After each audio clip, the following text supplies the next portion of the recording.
The diplomatic vessel Celestial Harmony floated in the empty blackness of space. Its once shiny hull now showed the marks of weapon strikes.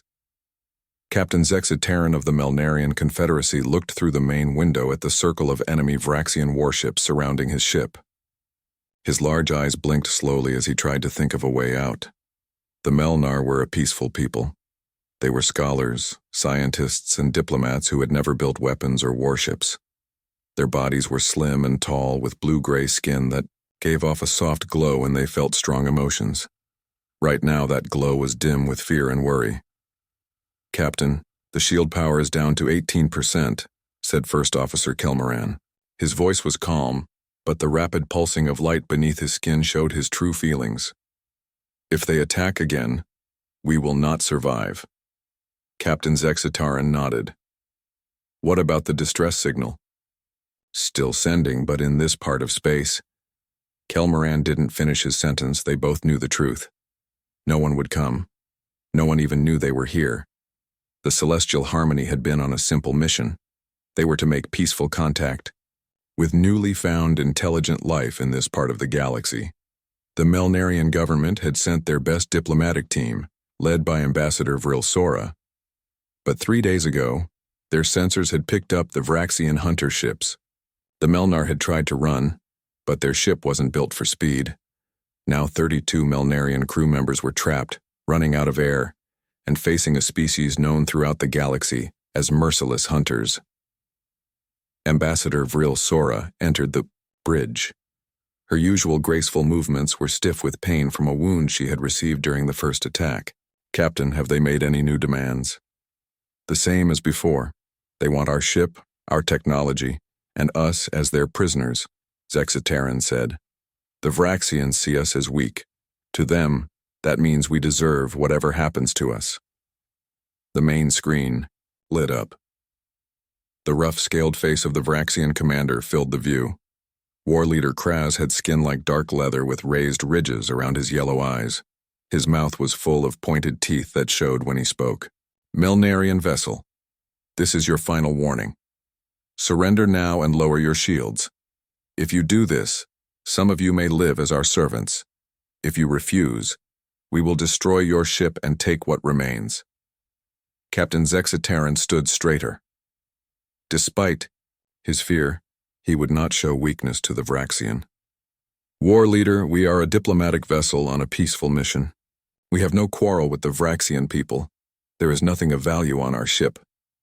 Kraz laughed, a harsh sound like metal scraping on stone. "You Melnar are fools. Your ship alone is valuable. Your technology, simple as it is, can be used. And your people will work in our mines until they die. This is the way of the galaxy. The strong take from the weak." Chief Science Officer Lyri Na moved to stand beside the captain.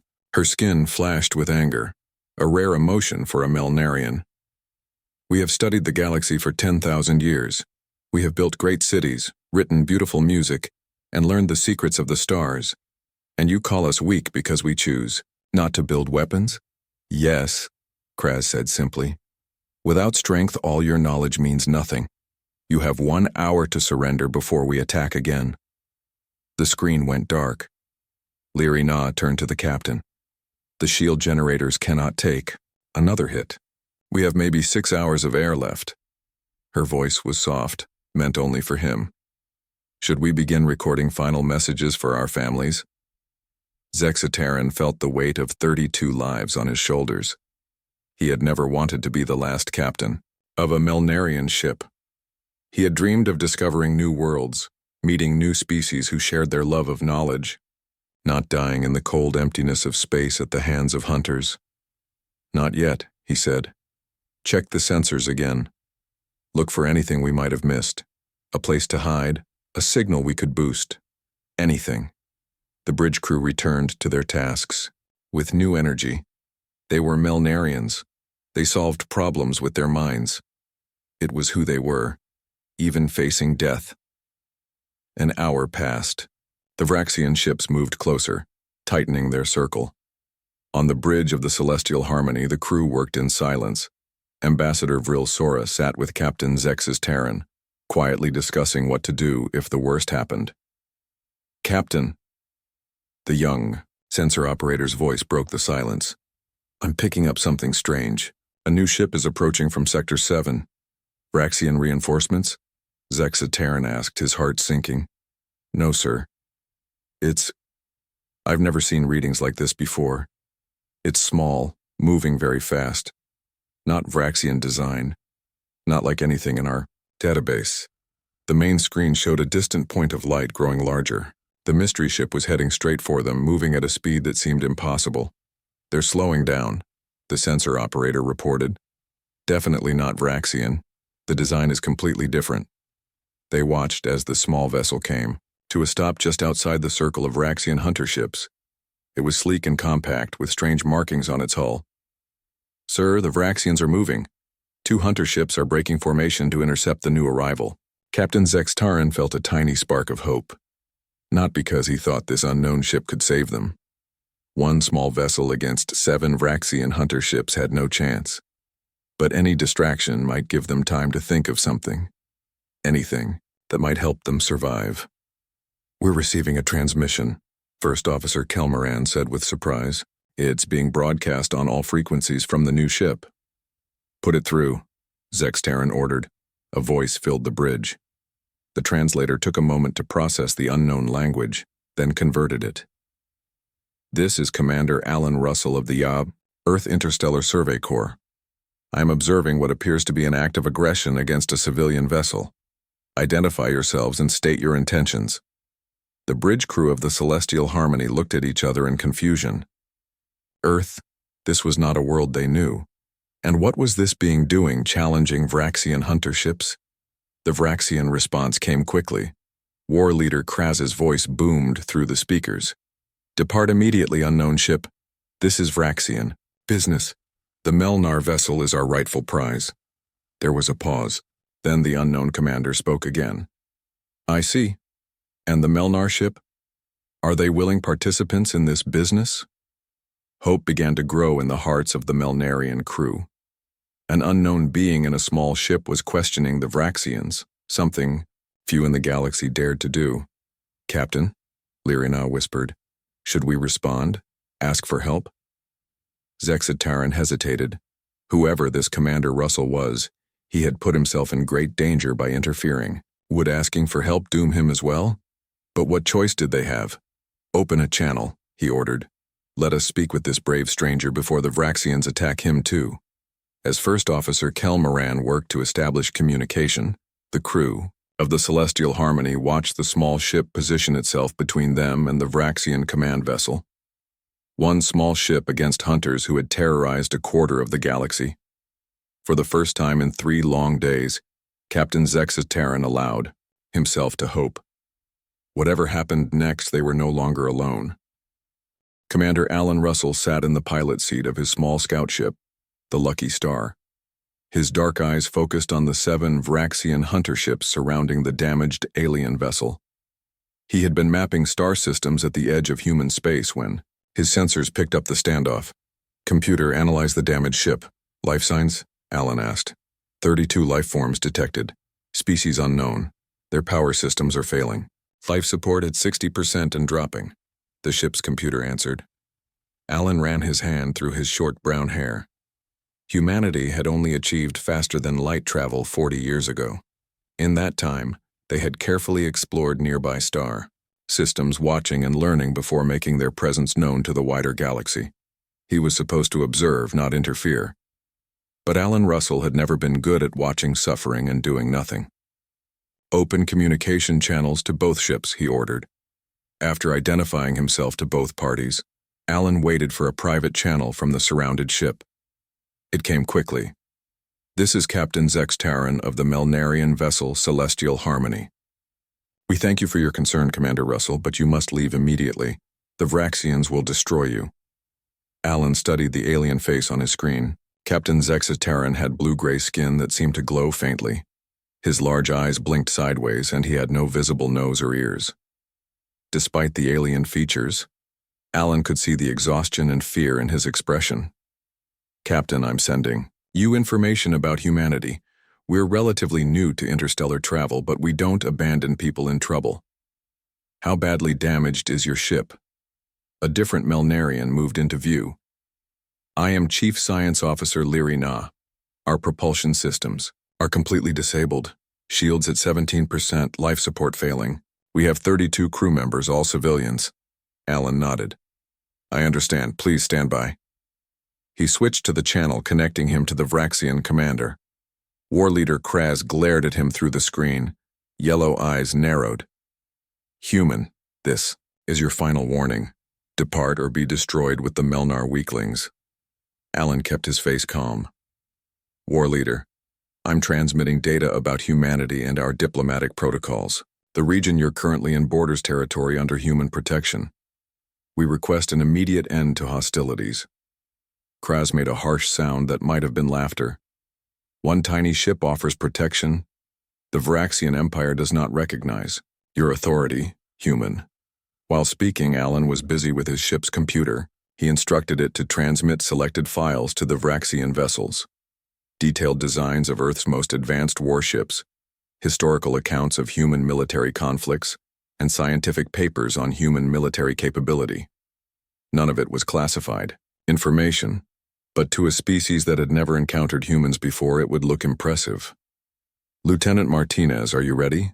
Alan spoke quietly to his communications officer in the small room behind the pilot's seat. Olivia Martinez looked up from her console.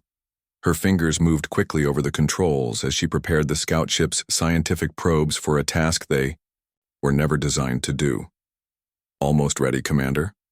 This is crazy, you know that, right? Alan smiled slightly. Noted, Lieutenant, but I'm open to better ideas if you have any. Martinez shook her head, her long black hair tied back neatly. No, sir, just wanted to be on record saying it was crazy before it works. Alan turned back to his communication screen. War Leader Kraz, humanity prefers peaceful relations, but we are prepared to defend others against unwarranted aggression. The full battle group that I've summoned will arrive within hours. I suggest we discuss terms for your withdrawal. Kraz's scaled face showed anger. You lie, human. Our sensors detect no other ships in this sector. Check your long-range scanners, War Leader. My battle group is traveling at speeds your sensors might not recognize yet. Of course, there was no battle group. The nearest human military vessel was days away, but Alan was counting on the Vraxians' unfamiliarity with human technology. He nodded to Lieutenant Martinez, who launched 5 small probes from the Lucky Star. To the Vraxian sensors, they would appear to be some kind of scanning devices or possibly weapons. In reality, they were scientific instruments reprogrammed to emit signals that would confuse Vraxian sensors. Alan waited tensely as the probes moved into position. If this failed, both his ship and the Melnarian vessel would be destroyed. On a private channel to the Melnarian ship, Alan spoke directly to Science Officer Leary Na. I'm sending over Lieutenant Martinez's communication codes. She can help you reroute power to essential systems. We need to buy time. Leary Na's skin glowed brighter with what Alan guessed was surprise. You're risking your lives for strangers. Why? Alan's expression was serious. Because that's what humans do. We help when we can. For the next hour, Alan maneuvered his small vessel in seemingly random patterns around the standoff. The probes were working, creating ghost signals that the Vraxian ship's sensors would interpret as approaching vessels. Meanwhile, Lieutenant Martinez worked with the Melnarian crew to stabilize their life support systems. On the bridge of the Vraxian command ship, War Leader Kraz studied the human data with growing concern. The historical accounts showed humans to be surprisingly fierce fighters despite their small size. They had fought many wars among themselves before reaching the stars. Most troubling were the ship designs the human had shared, suggesting advanced technology that even the Vraxians might struggle against. War Leader, we're detecting unusual energy signatures from several directions, reported his second-in-command. They match no known pattern, but they're growing stronger. Kraz growled in frustration. The human claims reinforcements are coming. Are these the energy signatures of approaching ships? Uncertain. Our sensors cannot get clear readings. The signatures keep changing. This was exactly what Alan had hoped for. The probes were working, creating confusion and doubt. Now for the next part of his plan. War Leader Kraz. Alan transmitted on an open channel. My battle group will arrive in less than 30 minutes. I'm authorized to offer you safe passage out of this region if you withdraw now. This is a one-time offer. Inside the Lucky Star, Lieutenant Martinez looked up from her console. Commander, the Melnarian ship has stabilized life support. They've also managed to restore emergency power to their communication array. Alan nodded. Good work, Lieutenant. Now we need to make the Vraxians believe our bluff. He activated a pre-recorded message from Earth Command, standard emergency protocols that had been in his ship's database. The message was from Admiral Grace Chen, discussing battlegroup deployment procedures. Out of context, it would sound like orders for the supposedly approaching human fleet. The message played on all frequencies as if it had been meant to be private, but was picked up by the Vraxian ships. War Leader, the second-in-command, spoke quietly on the Vraxian bridge. The energy signatures are increasing, and now we're detecting communication between the human vessel and unseen ships. Perhaps we should withdraw and assess this new species from a safer distance. Kraz stared at the screen showing the tiny human ship. One small vessel had disrupted his hunt and protected the weak Melnarians. It made no sense. But if a human battle group was truly approaching... Human Commander, Kraz transmitted after a long silence. The Vraxian Empire respects strength. We will withdraw to reassess diplomatic relations with your species, but know that we will meet again. Alan kept his face neutral, not showing his relief. I look forward to more peaceful meetings in the future, War Leader. Safe journey. As the Vraxian ships began to move away, Captain Zex Terran contacted the Lucky Star. Commander Russell, I don't understand what just happened, but you saved all our lives. How can we ever repay you? Alan smiled for the first time since the encounter began. Captain, I think this is the beginning of a beautiful friendship between our peoples. Now let's see about getting your ship repaired. The Vraxian ships moved away slowly, their engines glowing red against the blackness of space. Commander Alan Russell watched them carefully from the pilot seat of the Lucky Star. He wouldn't fully relax until they were out of weapons range. Lieutenant Martinez, keep monitoring them, Alan said. Make sure they're really leaving. Olivia nodded, her eyes on her console. Yes, sir. They appear to be maintaining their course away from us. No signs of weapons charging.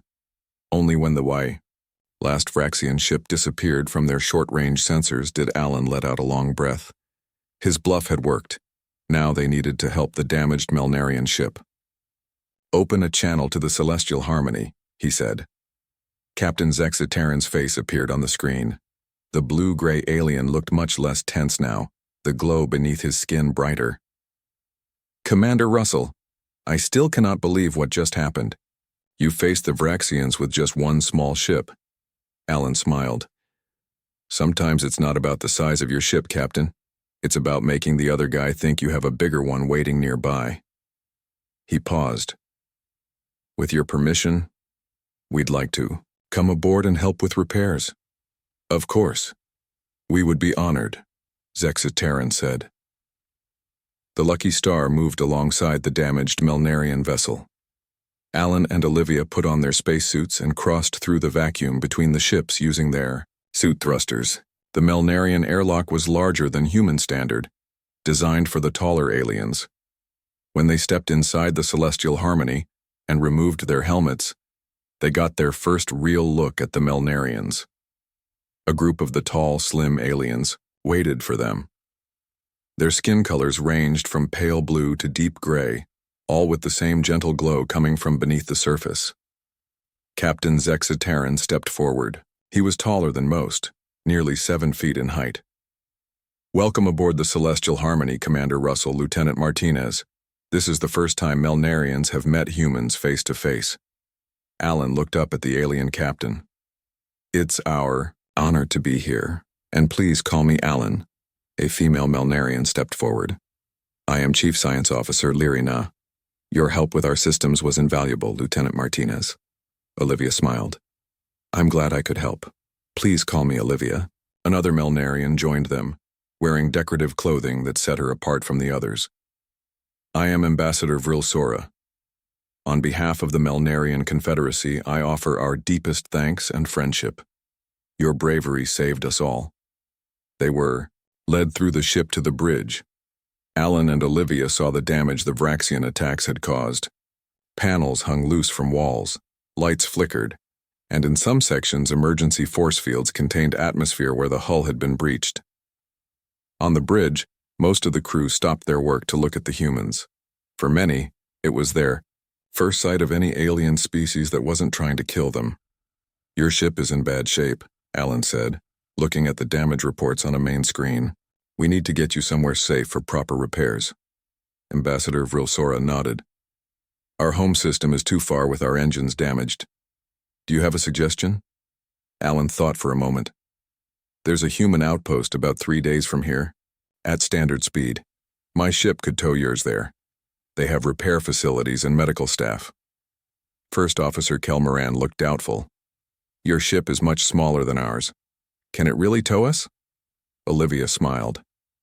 Size can be deceiving. Our engines are more advanced than they look. While they talked, Lyrina took Olivia to the engine room to see what repairs they could make. Alan stayed on the bridge with Captain Zexitaran and Ambassador Vrilsora. Tell me about the Vraxians, Alan said. Why did they attack you? Zexitaran's skin dimmed slightly. The Vraxians are hunters by nature and culture. They believe the strong have the right to take from the weak. They see our peaceful ways as weakness. Ambassador Vrilsora added, The Melnarian Confederacy has existed for thousands of years. We are scholars, scientists, and diplomats. We trade knowledge and art with other species. We never developed weapons or warships because we believed we could solve problems with words and ideas. Until you met someone who only understands force, Alan said quietly. Yes, Zexitaran admitted. We were naive. The galaxy is not always as peaceful as we wished it to be. In the engine room, Olivia worked with Lyrina and the engineering team.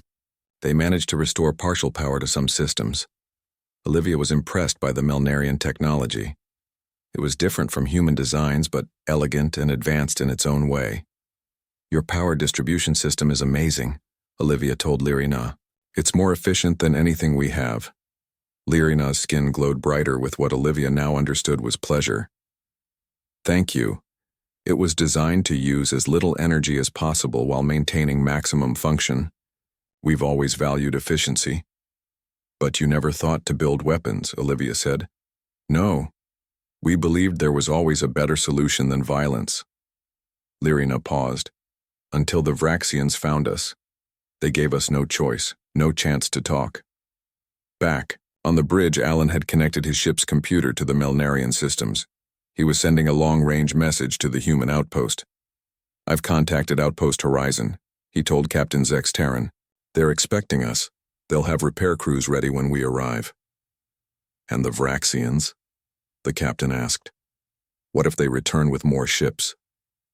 Alan's expression was serious. I've reported the incident to Earth Command. They're sending a patrol ship to escort us, just to be safe. A real one this time, not a bluff. Ambassador Vrilsora studied Alan with her large eyes. You risked your life for people you had never met, from a species you didn't know. Why? Alan thought before answering. It's part of who we are as humans. We have a saying. The only thing necessary for evil to triumph is for good people to do nothing. I couldn't just watch and do nothing. The ambassador's skin glowed brightly. The Melnarian people will not forget this, Alan Russell. You may have changed the course of our history today. Later, after preparing the Lucky Star to tow the larger Melnarian vessel, Alan and Olivia joined the alien crew for a meal. The Melnarian food was strange but not unpleasant, made mostly from plants and synthesized proteins. During the meal, Captain Zexitaran asked, Tell us about Earth and humans. We know so little about you. Alan smiled. Earth is just one planet in a small solar system.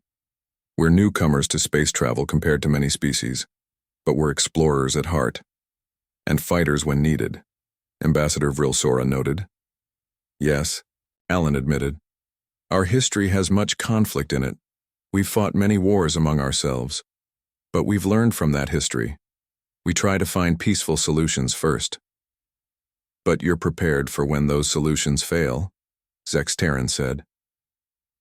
Alan nodded. We hope for the best but prepare for the worst. It's how we've survived.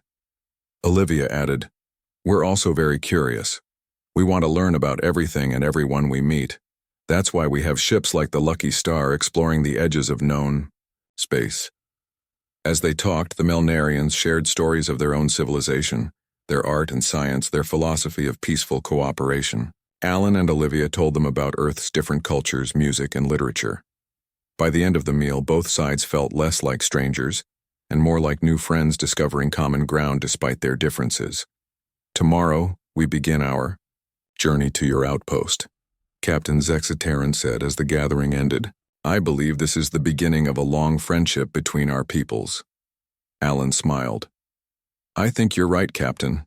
And maybe together we can find a way to deal with the Vraxians that doesn't involve either surrender or war.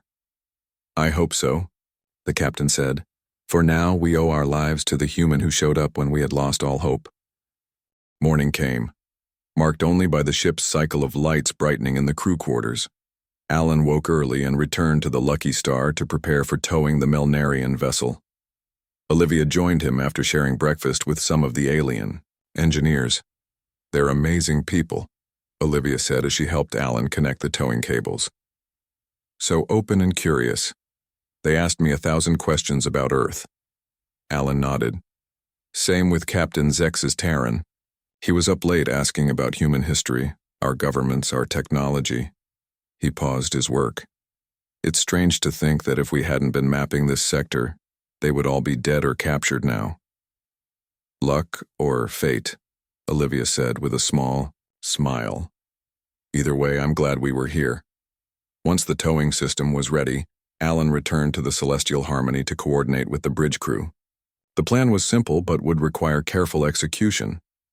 The Lucky Star would pull the much larger diplomatic vessel using advanced tractor beams. The Melnarian ship would need to use what little power they had to help maintain course stability. We're ready on our end, Alan told Captain Zextaran on the Melnarian bridge. How are your systems holding up? Better, thanks to Lieutenant Martinez's help, the captain replied. We have enough power for basic life support and minimal guidance thrusters. Will that be sufficient?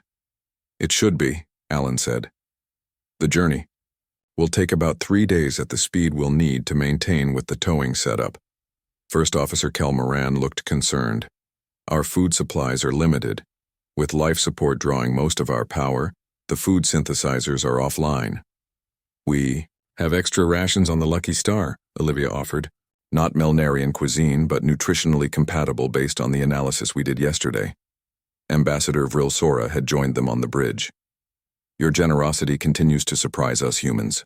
First you save our lives, now you share your food. Alan shrugged. That's what neighbors do. And I hope our worlds will be good neighbors for a long time to come. With final preparations complete, Alan returned to his ship. From the pilot's seat, he activated the tractor beam system. The Lucky Star's engines glowed bright blue as they powered up to maximum capacity.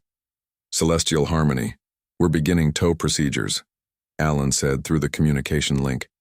You may feel some vibration as we take up the slack.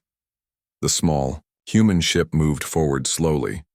The energy beams connecting the two vessels tightened, and the larger Melnarian ship began to move. There was a moment of tension as the systems adjusted to the strain, but soon both ships were traveling together, through space. Tow connection stable, Olivia reported from her station. Engine output at 70%. All systems normal. Alan set the course for Outpost Horizon and engaged the autopilot. Now we just need to monitor things and make adjustments as needed. During the first day of travel, Alan and Olivia took turns visiting the Melnarian ship to check on their new friends and bring supplies. The alien crew was in better spirits now that they were moving toward safety, but damage to their ship still made conditions difficult. On the second day, they received a transmission from Earth Command. Admiral Ben Foster appeared on Alan's communication screen. Commander Russell, I've reviewed your report on the Vraxian incident, the Admiral said. His face was serious. You took an enormous risk engaging a superior hostile force. Alan sat, straighter in his chair. Yes, sir. I felt the circumstances justified immediate action. The Admiral was silent for a moment. The diplomatic corps agrees with your assessment. In fact, they're quite excited about making official contact with the Melnarian Confederacy. His expression softened slightly. Good work, Commander. A patrol ship will rendezvous with you tomorrow to provide escort for the remainder of your journey. After the communication ended, Olivia looked at Alan. So you're not in trouble for interfering? Alan smiled. Apparently not, though I suspect this will lead to some policy changes about first contact procedures. That evening, Alan visited the Celestial Harmony again, bringing the news about the patrol ship. Captain Zex Terran was pleased. This means your government approves of helping us, the captain said. That is good news indeed. They were in the ship's common area, where many crew members had gathered to meet the human. The Melnarians were naturally curious, and Alan found himself answering questions about everything from human biology to Earth music. Do all humans act as you did? Asked a young Melnarian scientist. Risking themselves for strangers? Alan thought about this. Many would, yes, but humans are varied. Some are selfish, some are generous. Some seek conflict, others avoid it. We're complex. Like all intelligent species, Ambassador Vril Sora said, we Melnarians have our differences too, though we value harmony above most things. Perhaps that's why your people and the Vraxians never found common ground, Alan suggested. They value strength and dominance above all else. The ambassador's skin darkened slightly. Perhaps. But after meeting you, I wonder if there is a middle path. Your people clearly value both peace and strength. As they talked, Lyrina approached with a small device in her hands. Commander Russell, I've been studying your language through our translator system. I've composed something I hope you'll accept as a small token of our thanks. She activated the device, and a gentle melody filled the room. It was unlike any music Alan had heard before, with tones that seemed to overlap and harmonize in complex ways. Yet somehow, it evoked familiar emotions: hope, gratitude, friendship. It's beautiful, Alan said when the short piece ended. Thank you. Lyrina's skin glowed brightly. I tried to blend elements of what Lieutenant Martinez told me about human music with our own traditions. I call it When Hope Arrived. On the third day of their journey, the human patrol ship Defender appeared on their sensors.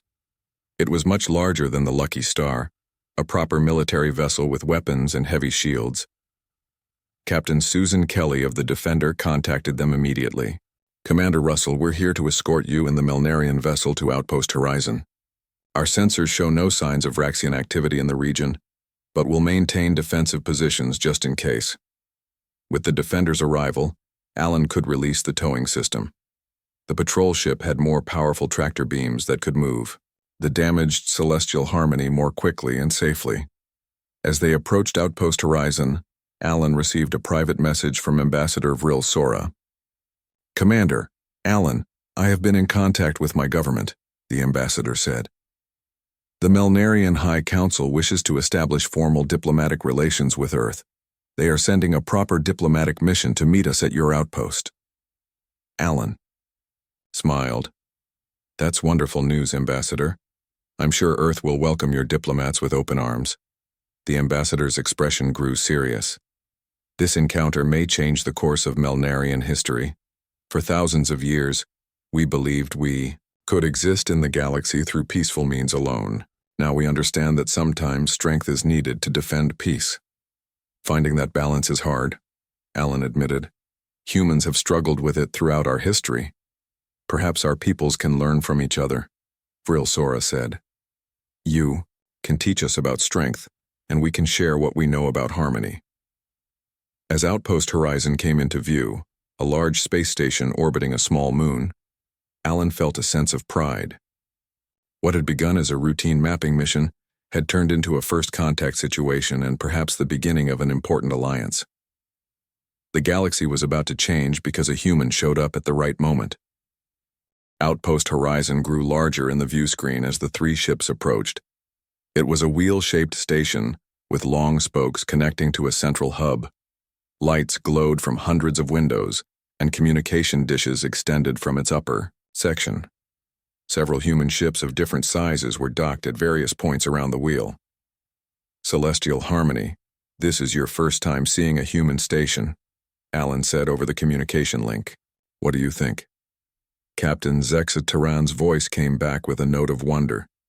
It's beautiful in its own way, different from our stations, which tend to be more organic in design. Yours has a pleasing mathematical precision to it. The station's traffic control contacted them next. Defender, Lucky Star, and Melnarian vessel Celestial Harmony, this is Outpost Horizon Control. We've prepared Docking Bay 4 for the Melnarian ship. Repair crews and medical staff are standing by. Captain Kelly of the Defender acknowledged the message. Roger, Horizon Control, we're bringing them in now. As they approached the large docking bay, Alan could see a crowd of people gathered behind the observation windows. News of the Melnarian ship had clearly spread throughout the station. This would be the first official contact between humans and Melnarians on a human facility. Looks like you're going to get quite a welcome, Alan told Ambassador Vril Sora. I hope we make a good impression, the ambassador replied. Her skin glowed with nervous energy. This is a historic moment for both our peoples. The docking procedure went smoothly.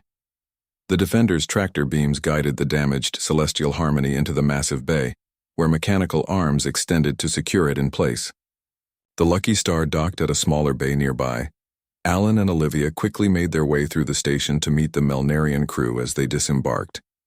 When they arrived at Docking Bay 4, they found Station Director Carol Wilson waiting with her staff. Commander Russell, Lieutenant Martinez, Director Wilson greeted them. She was a tall woman with short gray hair and a commanding presence. Quite an adventure you've had, and now you've brought us first contact with a new species. They're good people, Director, Alan said. They were on a diplomatic mission when the Vraxians attacked them. The airlock doors opened, and Ambassador Vril Sora stepped through, followed by Captain Zexitaran and several other Melnarians. The station staff tried to hide their surprise at seeing the tall, glowing aliens in person for the first time. Director, Wilson stepped forward. Ambassador Vril Sora, Captain Zexitaran, welcome to Outpost Horizon. I'm Director Carol Wilson. On behalf of Earth and all humans, I extend our friendship and assistance. The ambassador bowed slightly in the Melnarian way. Director Wilson, we are grateful for your welcome. The quick action of Commander Russell and Lieutenant Martinez saved our lives, and your generosity in offering repairs and medical help further shows the goodness of your species. After the formal greetings, the Melnarian wounded were taken to the medical center. The station's doctors had studied the information Alan had sent ahead and prepared appropriate treatments. The rest of the Melnarian crew was shown to guest quarters that had been quickly adjusted to meet their needs. Ambassador Vril Sora, Captain Zexitaran, Alan, and Olivia joined Director Wilson in the station's conference room. Large windows showed the curve of the moon below and the stars beyond. We've received word that a Melnarian diplomatic ship will arrive in 2 days, Director Wilson told them.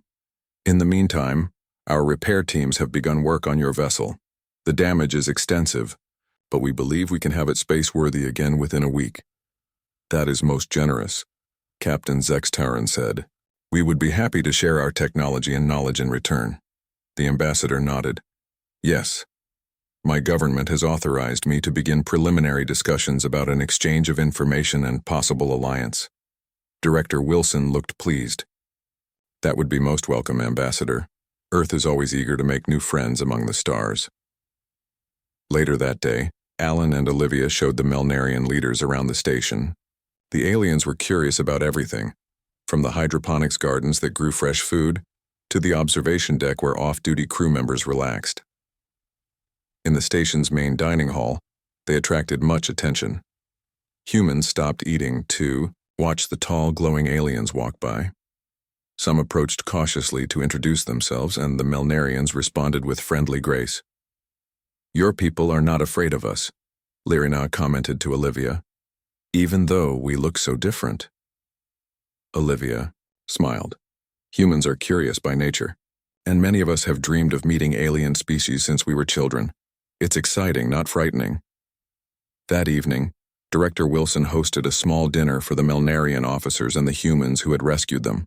The chef had prepared foods that would be safe for both species to eat, based on the biological data Olivia had provided. During the meal, Director Wilson raised her glass. To new friendships and the brave actions of Commander Russell and Lieutenant Martinez. Everyone drank to the toast. Then Ambassador Vrilsora stood. If I may, I would like to share something with you all. She took out the small device that Leary Na had used to play music on the Celestial Harmony. Our chief science officer composed this piece to honor Commander Russell's arrival when we had lost all hope.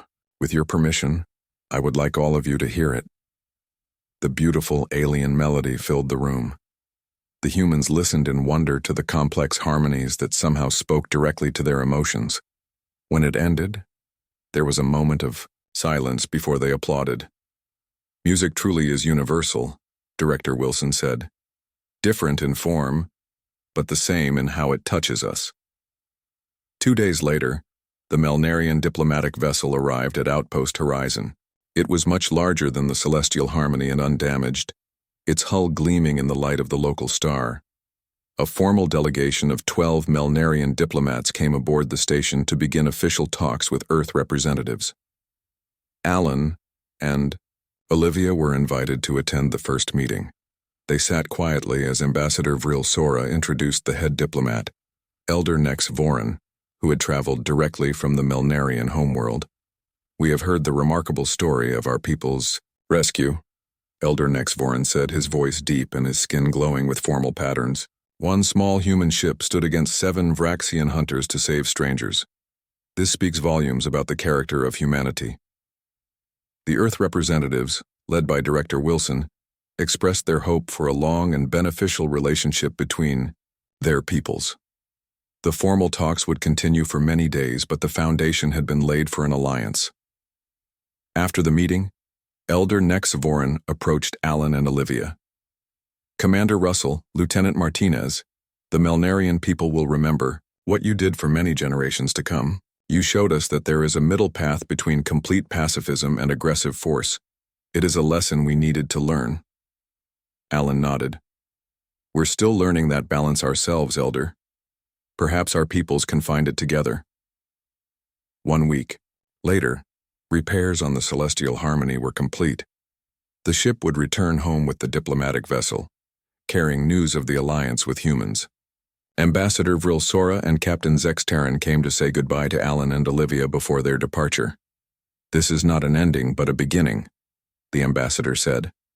Thanks to you, our peoples will walk the stars together as friends. Captain Zextaran added, and perhaps together we can find a way to make peace even with the Vraxians someday. As the Melnarian ships departed from Outpost Horizon, Alan watched from the observation deck. What had begun as a simple rescue had changed the course of 2 civilizations. And somewhere out there, the Vraxians were learning that the galaxy had changed. There was a new species among the stars, one that combined strength with compassion, in a way they had never seen before. A species that showed up when hope was lost and changed everything.